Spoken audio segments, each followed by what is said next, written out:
about that. I recognize myself for the purpose of making an opening statement. Quite simply, men do not belong in women's sports. Let me say it one more time. Men do not belong in women's sports. The simple fact is that this needs to be said out loud is really kind of a sad reflection of where the other side is on this issue. There should be no debate about this. However, we are here today because the Biden administration is choosing to ignore the truth, and I might add the science. The truth is that by allowing biological males to compete in women's sports is fundamentally unfair. It is also unsafe. Scientific evidence, and I'll say that again, scientific evidence affirms that biological males and females have unchangeable physiological differences attributed to their sex. Some of these differences benefit male athletes. For example, males typically have greater muscle mass, lung capacity, and bone density than females. All of these characteristics give males a competitive advantage over females. This is why women should compete against women and men should not compete against them. That is what Title IX was designed to protect. By allowing biological males to compete in women's sports, we are placing our daughters in danger every time they step onto the field. This hearing is about protecting women, period. That's it. I'm standing up for the rights of women, children, my daughter, your daughter, our granddaughters. I'm frustrated as I continue to hear about female athletes who are injured by biological males competing in women's sports. I'm a mother. I have 2 daughters. Any parent will tell you that their most sacred responsibility is to protect their children. And that's what I'm trying to do. And that's what this hearing is about. That's why today is about protecting our daughters, our nieces, and our granddaughters. It's time for us to get off the sideline and actually stand up for them. Unfortunately, the Biden administration has shown that is putting leftist policies before women and girls. In a fraudulent effort to be inclusive, the Biden administration is sacrificing equality. Instead of defending the hard-fought protections that Title IX secured. I mean, think of how long we fought for Title IX, for equality for women. The Biden administration has proposed 2 rules that will drastically alter Title IX. The Biden administration proposed rule redefines sex to include gender identity and expand Title IX protections to biological males. Protections that were created and implemented for women and girls. If the Biden administration is successful, it will mean that more women will lose out on academic and athletic opportunities that should have been afforded to them under Title IX. Again, the whole reason we put together Title IX. Last year, we celebrated the 50th anniversary of Title IX's enactment. For the last 50 years, we've seen Title IX's success in securing equality for women across the country. We cannot allow this administration to dismantle the rights and protections that women fought so hard to achieve. We must protect women and girls, and I encourage my colleagues on both sides of the aisle to stay centered on this issue throughout the hearing. To our panel, thank you for being here today before the subcommittee. I'm looking forward to having this very important discussion with you. And I now recognize the ranking member, Ms. Lee, for your opening statement. Ms. Lee? Thank you, Madam Chair. It's disappointing to me that although the title of this hearing implies a much needed discussion, we're likely going to be forced to listen to transphobic bigotry. Because actually protecting female athletes in Title IX is important.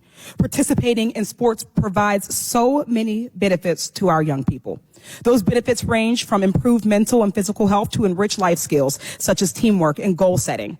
In terms of mental health, studies show that participating in youth sports is associated with lower rates of anxiety and depression, lower amounts of stress, higher self-esteem and confidence, and reduced risk of suicide. So why are my Republican colleagues working so hard to prevent our trans youth from participating? According to the Human Rights Campaign, in just the first 143 days of 2023, elected officials across the nation introduced more than 520 anti-LGBTQIA bills in state legislatures.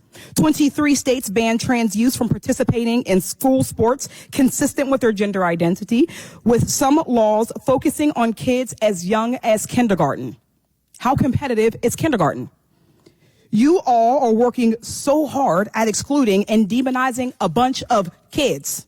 I think it's important that we raise the voices of transgender athletes, their families, and teammates. I'd like to read a few of their stories written in the first person. The first from Cece Telfer, a professional track athlete, model, and advocate. I was a former D2 national champion in the 400-meter hurdles. And I am now a professional athlete training to make it on the Team USA and represent them in the following Olympics to come. Sports have given me a plethora of things, but mainly sports have given me strength, taught me how to overcome fear and stand up when defeated. Sports have given me collaborative skills that was developed throughout the years of being an athlete and having teammates. Sports taught me how to stay focused and committed, along with the necessary skills that sports has taught me and giving me clarity and freedom. Transgender women and girls, transgender people are not a threat. We don't play sports to cheat. We deserve the rights as any other women because that's what we are. There are rules and regulation that define our ability to compete. The narrative that builds on myself and trans kids in the community is negative and dehumanizing. It feels as though people don't want us to exist. And in order to change the narrative, because we do exist, and we're not going to stop existing, we need to stop these anti-trans bills. They are dehumanizing and kids are dying. Instead, I believe the government should step up and support trans people on all levels to show that we are seen and have rights and are people just like everybody else. From Ember, a transgender female high school softball player. When I was younger, I played co-ed baseball. I loved it. When the teams became single sex, I no longer fit in. I was teased and ostracized, though the most difficult part was not feeling like myself, so I quit. I came out as trans in 7th grade and wanted to play softball, but my state requires trans girls to take hormones for a year before they can play a sport. So I waited for 3 years. During that time, I became self-conscious, uncomfortable with my body, and lost all of my confidence. I was diagnosed with depression and anxiety. I was finally approved to play on a girls' team in the spring of my sophomore year of high school. Playing on a girls' team has been an incredible experience for me. I have made so many friends and improved so much despite starting so late. My teammates treat me just like everyone else on the team. So do my coaches. My team is part of my family. We are all so different and come from different cliques. But when we're together on the field, we are there for each other no matter what. Every kid should be lucky enough to have this experience. And from Debbie Jackson, a parent of a non-binary teen. My child Avery is now 15 years old. Avery doesn't even remember what it was like to be viewed as a boy. We affirmed who they are at a young age and supported a social transition before kindergarten. During that time, Avery was in a co-ed trampoline class at a local gym. The gymnastics classes at the gym were divided by gender, and as we began referring to Avery as our daughter, Avery asked to move into gymnastics. It was one additional step towards being affirmed and accepted authentically. To this day, some of my favorite photos and videos are from the first day of that class when Avery marched so confidently onto the mats with a barely grown out traditional boyish haircut next to a gaggle of other girls with their bouncy ponytails. Avery enthusiastically followed every word of the coach, trying forward rolls and falling off the balance beam with every step, literally every step. Avery was the most gloriously awkward, non-athletic creature I have ever witnessed. I can safely tell you that Avery is still a gloriously awkward, non-athletic creature who will never win in any athletic endeavor. But participating in sports isn't about winning.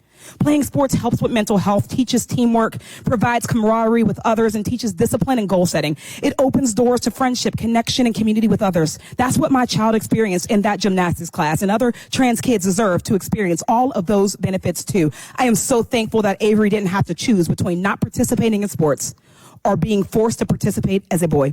Forcing a transgender child to choose between living an authentic life and playing a game is cruel. Think about how it would feel to have your body openly discussed by others or have the fairness of your existence and basic rights debated in a public forum. That's what you are doing to innocent kids. Please leave our kids alone. They deserve so much better from people in power. I want to thank these people for sharing their stories and reminding us that this is about children and daughters and sons and siblings and friends. These are real people with real experiences who deserve to feel loved and included. I'd ask unanimous consent to enter these letters to the Committee for Transgender Athletes provided by the National Center for Transgender Equality. Without objection, so ordered. Thank you. Sports are a vital aspect of education that offers important lessons. Athletics allows young people from diverse backgrounds to engage in healthy movement and play, learn how to work as a team, and form meaningful connections. Madam Chair, I ask that while we sit through this hearing and hear the hateful misinformation I'm sure is going to come our way, let us not forget that children are at the core of this issue. I yield back. Thank you, Ms. Lee. I will now recognize our witnesses for today. Ms. Riley Gaines is a former collegiate athlete for the University of Kentucky and now serves as an ambassador for the Independent Women's Voice. Welcome. Ms. Sarah Perry is a senior legal fellow in the Edwin Meese III Center for Legal and Judicial Studies at the Heritage Foundation. She is also a former senior counsel to the Assistant Secretary for Civil Rights at the U.S. Department of Education. Ms. Kim Russell is the former head women's lacrosse coach at Oberlin College and now serves as an ambassador for the Independent Women's Forum. And finally, Mrs. Fatima Goss Graves is the president and CEO of the National Women's Law Center. Welcome and thank you again for all being here. Pursuant to the committee rule 9G, the witnesses will please stand and raise their right hands. Do you solemnly swear or affirm that the testimony that you are about to give in this is the truth, the whole truth, and nothing but the truth, so help you God? Let the record show that the witness has answered in the affirmative. Thank you, and you all take a seat. So again, I now recognize myself, I now recognize the witnesses for an opening statement. Let me remind the witnesses that we have read your written statement and we will have it appear in full in the hearing record. Please limit your oral statements to 5 minutes. As a reminder, please press the button on the microphone in front of you so that it is on. And as the members can hear you, you will begin to speak. The light in front of you will turn green. After four minutes, the light will turn yellow. Then the red light will come on. Your 5 minutes is expired, and we would ask you to please wrap up. I now recognize Ms. Gaines for her opening statement. Thank you. My name is Riley Gaines, and I'm an ambassador for Independent Women's Voice. And I'm here today to urge you to protect women's sports and uphold the original intent of Title IX. My story is by now well known. I was a student at University of Kentucky, where I was also a member of the women's swim team, finishing my collegiate career as a 12-time NCAA All-American, a 5-time SEC champion, still the SEC record holder in the 200 butterfly, making me one of the fastest Americans of all time. In March of 2022, female swimmers from around the country and I were forced to compete at NCAA's against Leah, formerly Will Thomas. We watched as this male swam to a women's national title, beating out the most impressive and accomplished female swimmers in the nation, including Olympians and American record holders. Despite tying down to the 100th with Thomas in the 200 freestyle, I was denied the trophy because the NCAA claimed it was necessary for Thomas to hold the trophy when photos were being taken. It was clear to me, my teammates, and my competitors that they had reduced everything we had worked our entire lives for down to a photo op to validate the feelings and the identity of a male. But that's not all. In addition to losing out on opportunities to Thomas, we also had to share a locker room and change in front of this 6'4", fully intact, naked male. And as I've testified previously, we were not forewarned of this arrangement. We were not asked for our consent, and we did not give our consent to this exposure and to be exploited. Unfortunately, Thomas was not a one-off. Across the country and in various sports, males are entering women's athletic competitions, being given spots on women's teams, and being granted entry to our locker rooms. There are numerous documented instances of males competing not just in women's swimming, but also in women's track, cross country, basketball, volleyball, field hockey, and other sports at all levels of competition.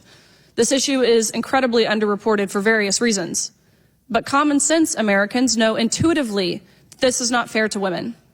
And science, of course, supports that instinct. In fact, studies consistently show males have about a 10 to 12% athletic advantage over females. This gap is evident in almost every sport and at every level of competition. Yes, hormone therapy can narrow this gap, but it cannot close it. And studies consistently demonstrate that surgery and testosterone suppression do not reduce male athletic performance to normal female levels. Take Thomas, for example. He was mediocre against the men at best, ranking 400ths and 500ths nationally, then dominating all of the women in the entire country by body lengths, might I add, in a matter of a year. Not only do women have to worry about losing opportunities and being exploited in locker rooms, allowing men into women's sports also puts girls at greater risk of injury. In September of last year, North Carolina high school volleyball player Peyton McNabb suffered serious injury after a trans-identified male player spiked a ball at her head, rendering her unconscious. Peyton experienced extensive trauma to her head and neck and long-term concussion symptoms. Still to this day, a year and 3-ish months later, she is still partially paralyzed on her right side. Her vision is impaired, her memory is impaired, and she isn't playing college sports like she had dreamed of for herself. Just a few weeks ago in Massachusetts, a male player on the Swampscott High School field hockey women's team injured an opposing player with a shot to the face, sending the female athlete to the hospital with significant facial and dental injuries.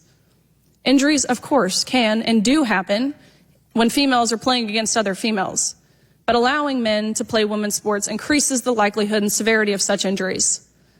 That's one of the reasons why, for 50 years, federal Title IX regulations have allowed schools to offer separate teams for women and men when the sports are contact sports or involve competitive skill. In April of 2023, the Department of Education proposed a rule that, if adopted, would reverse this presumption. Under the proposed rule, women's sports aren't just for women. They're for anyone who simply says they are a woman, unless a particular school can demonstrate to the satisfaction of the Department of Education that keeping a particular team female meets important educational objectives. The new rule mandates that every school in the country must demonstrate the unfairness of male participation on each specific women's team that they offer and develop rules that minimize harm to trans-identified athletes. But what about the harm to us? Who is working to minimize the harm done to female athletes? Let me be perfectly clear.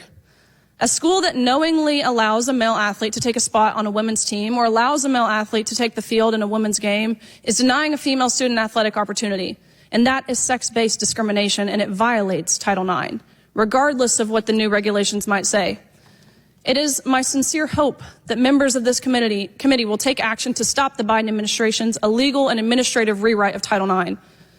Of course, there is a place for everyone, regardless of gender identity, regardless of sexual orientation, regardless of race or what sports you play. There's a place for everyone to play sports in this country.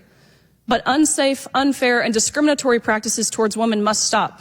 Inclusion cannot be prioritized over safety and fairness. And Ranking Member Lee, if my testimony makes me transphobic, then I believe your opening monologue makes you a misogynist. Thank you. Thank you, Ms. Gaines. I now recognize Ms. Perry for her opening statements. Good afternoon, Chairman McLean, Ranking Member Lee, and distinguished members of the subcommittee. My name is Sarah Parshall Perry. I am a senior legal fellow at the Heritage Foundation.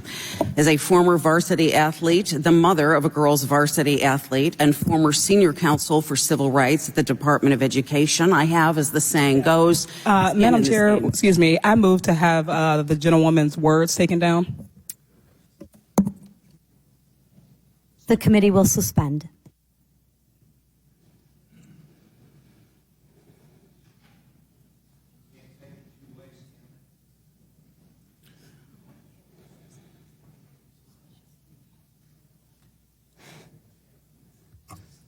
Madam Chair, she's engaging in personalities.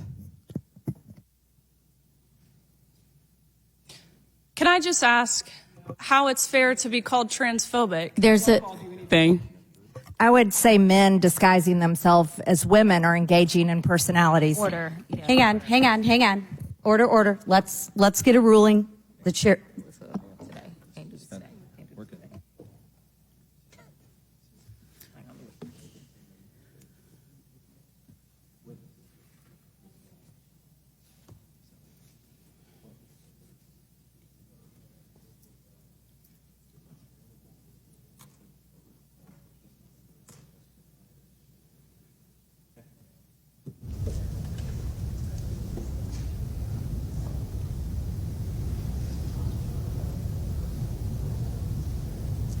Okay, I move to withdraw the point of order. Thank you, Ms. Lee. I now recognize Ms. Perry for her opening statement. We can start over. Thank you. Chairwoman McClain, Ranking Member Lee, and distinguished members of the subcommittee. My name is Sarah Parshall Perry. I am a senior legal fellow at the Heritage Foundation. As a former varsity athlete, the mother of a girls varsity athlete, and former senior counsel for civil rights at Department of Education, I have, as the saying goes, skin in this game. What we're discussing today is an athletic scandal, a fraud of unprecedented proportions perpetrated by the federal government on American students. It turns obvious distinctions between the sexes into nothing more than the myths of a bygone era, while expecting female athletes to simply look the other way. In education, one law should stand as a bulwark against sex discrimination, as it has for the 50 years since its inception. And yet, the department's rulemaking on Title IX purports to provide for the participation of men in women's sports, rendering the sex discrimination of old new again. Title IX made possible opportunities for women historically excluded from higher education, athletics, graduate school, scholarships, and more. Because of the law, the rate of girls' participation in high school athletics is now 1,000% higher. Girls now constitute over 56% of American college students and 42% of high school athletes, and 94% of female executives played scholastic sports. Title IX was the crowning achievement of the feminist movement. Its origins incontrovertibly in women's liberation, spurred by statements made by the judge famously who proclaimed in 1971, athletic competition builds character in our boys. We don't need that kind of character in our girls. And yet, by threatening to gut Title IX's guarantee of equality, the department is on the cusp of perpetuating just this type of regressive thinking. There are two rules at issue, the latter of which governs criteria for athletics between athletic interests of women and transgender identified men. The department has called the rule a compromise, but a compromise it most definitely is not. Instead, it is a self-refuting tangle of considerations, a bureaucratic nightmare for any educational institution to which it applies. It doesn't clarify Title IX's sex-based criteria in sports. It complicates it. It departs from decades of Title IX's application to athletics, obscures the plain text of the long-standing athletics regulation with vague terms, an unworkable standard, and the guaranteed conflict with the contrary laws of 23 states. It balances the equities against the women and girls who are at the heart of Title IX's passage, and impressively does all this while violating constitutional, civil rights, and administrative law. The coup de grace, there is a reason to argue that the department even lacks the authority to promulgate an athletics regulation in the first place. Then there is the rule's refusal to acknowledge obvious sex-based competitive advantages to sport. Males have greater lung capacity, larger hearts, more bone density, more muscle mass. They jump higher, throw further, run faster, accelerate quicker, and punch harder than females. And this gap emerges as early as the age of 12, when males experience a 20-fold boost in testosterone. Title IX and its implementing regulations contain a set of limited sex-affirmative exceptions, allowing schools to take sex into account, and a sex binary. Male versus female is the foundation upon which the entire statute rests. Its use of the words both and either reinforces this long-standing understanding. Even the Supreme Court's determination in Bostock versus Clayton County that sex discrimination in employment also includes discrimination based on sexual orientation and transgender status does nothing to change that, nor did the Supreme Court intend to. When biological boys are glibly classified as girls, the feminist gains of the past 50 years are eviscerated. Womanhood cannot be achieved by puberty blockers or cross-sex hormones, and it deserves the continued protection of Title IX. I urge this chamber not to rewind the clock on women's progress, but rather hold fast to the principles of equality. The future of women's sports depends on it. If a self-declaration of womanhood and hormones are sufficient to open women's sports to men, what, after all, was the point of the women's liberation movement?